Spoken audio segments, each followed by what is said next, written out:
तो हम लोग आज क्वेश्चन नंबर 35 को देखते हैं बच्चों। क्वेश्चन नंबर 35 में देखिए क्या कह रहा है कि calculate density of A gaseous mixture. Calculate density of A gaseous mixture which contains इतना molecules of N2 and 32 grams of O2 3 atm pressure पे इतना। इसका मतलब अगर गौर से देखें तो ये भी एक तरह का डेंसिटी एनालिसिस भी है। अभी हम लोग अगर ऊपर से देखें ना तो लगातार डेंसिटी एनालिसिस का ही सवाल आ रहे हैं, ठीक है। तो इसके अंदर आपके पास दो गैस रखे हुए हैं, एक N2 है, दूसरा O2 है। अगर आप गौर से देखें तो इसके अंदर N2 के कितने मोल हो जाएंगे, इसके अंदर N2 के कितने मोल होंगे, इसके अंदर O2 के कितने मोल होंगे, क्योंकि आपको जो चीज़ निकालनी है वो डेंसिटी ऑफ मिक्सचर।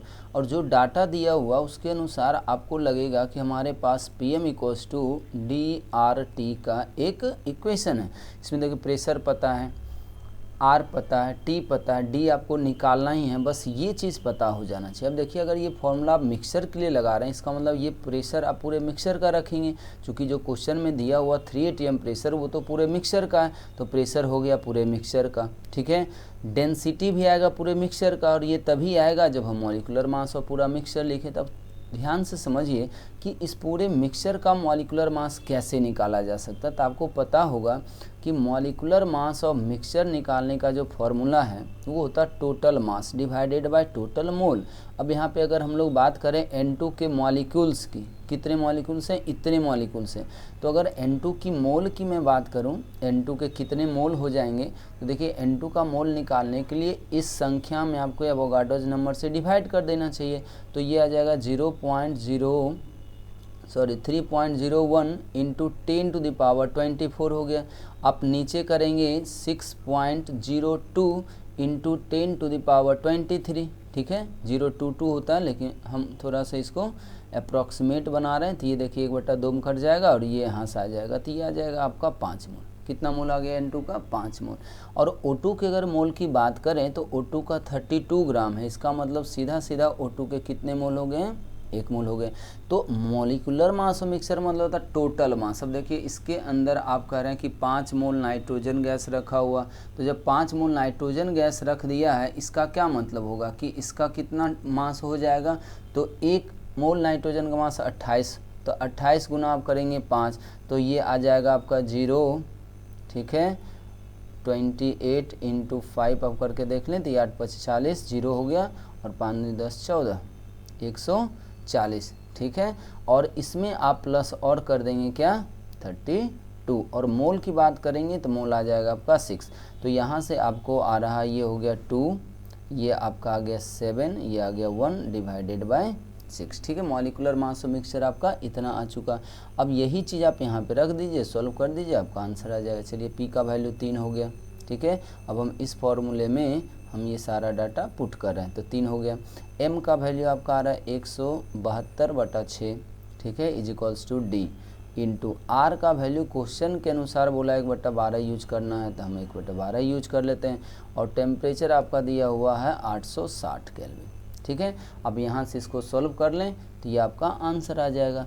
तो अगर मैं D की बात करूँ तो D बराबर आपका जो एक्सप्रेशन बनेगा वो आ जाएगा आपका 3 इंटू 172 इंटू ये हो जाएगा 12, और नीचे में आपका 6 पहले से ही था, और एक और आपका आ जाएगा 860। चलिए इसको सॉल्व करके देख लेते हैं कितना आ रहा है।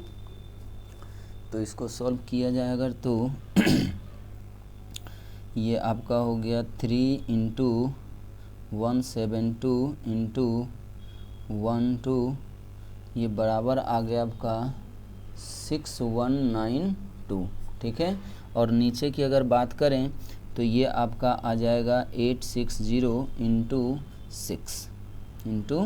6, ये आपका आ रहा 5160, ठीक है। अब अगर इन दोनों का आप डिवाइड कर दें तो 6192 डिवाइड हो गया 5160, ठीक है। तो ये आपका आ रहा है यहाँ से 1.2। अब बात आती है यूनिट क्या रहा होगा, यूनिट इसका रहा होगा बच्चों ग्राम पर लीटर, ठीक है। तो 1.2 ग्राम पर लीटर देखिए आपका ऑप्शन नंबर बी है, मतलब दूसरा ऑप्शन है, इसलिए हमारा आंसर ये आ गया। अब देखिए 36 नंबर जो क्वेश्चन है ये बहुत अच्छा सवाल है। 36 नंबर क्वेश्चन वापस एक अच्छे लेवल के सवाल माने जा सकते हैं।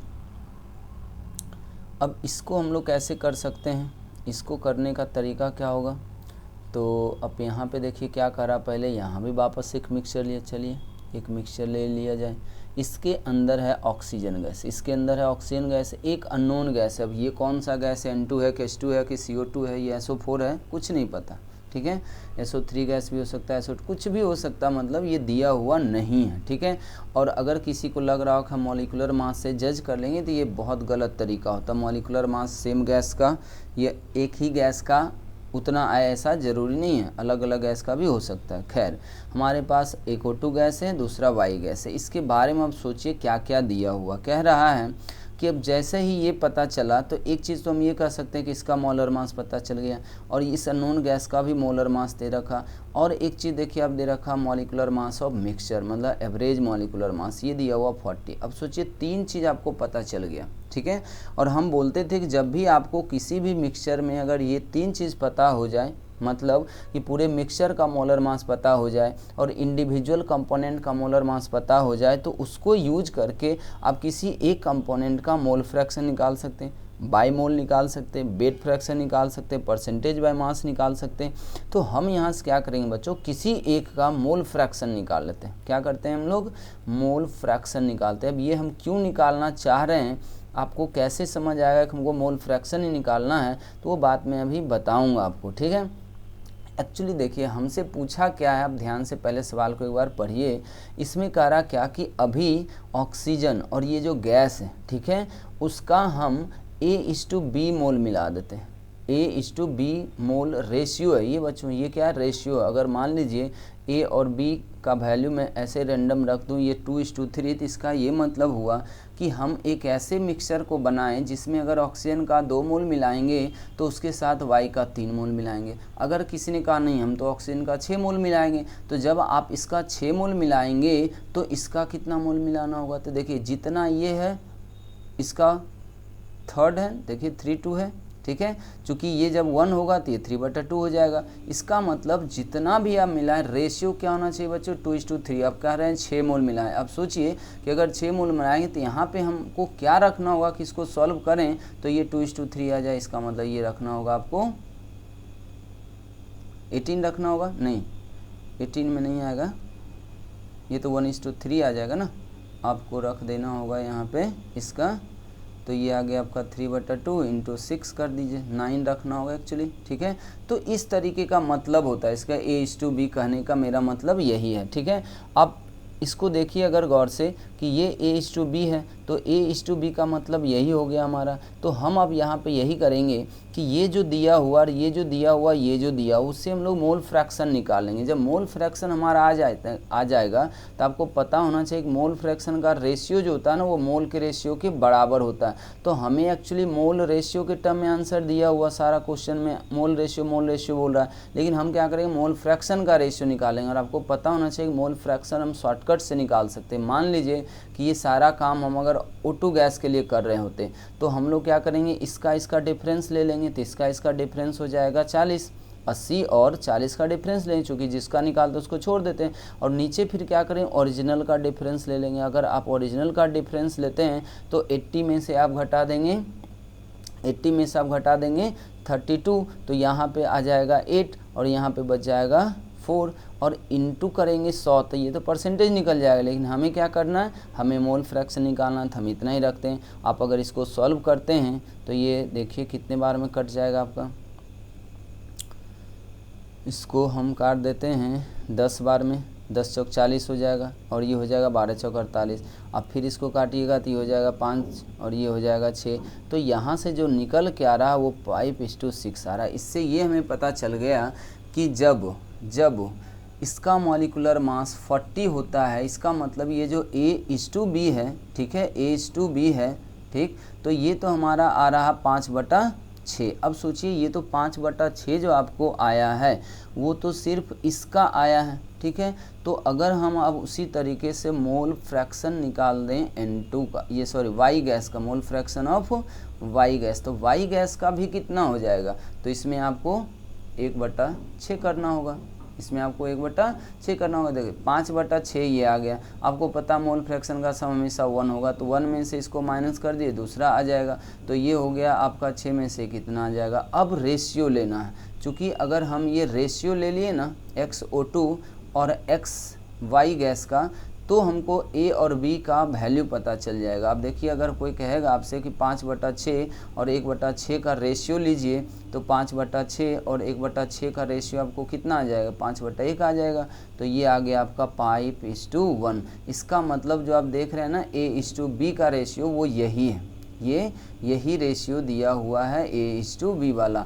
अब सोचें यहाँ से कि अगर A:B हमारा आ चुका है, A:B आ चुका है, तो क्या B:A नहीं पता हो गया। तो B:2 अगर A आपको पता हो गया, तो इसका मतलब न्यू मोल रेशियो कितना हो गया, न्यू मोल रेशियो बताइए कितना हो जाएगा।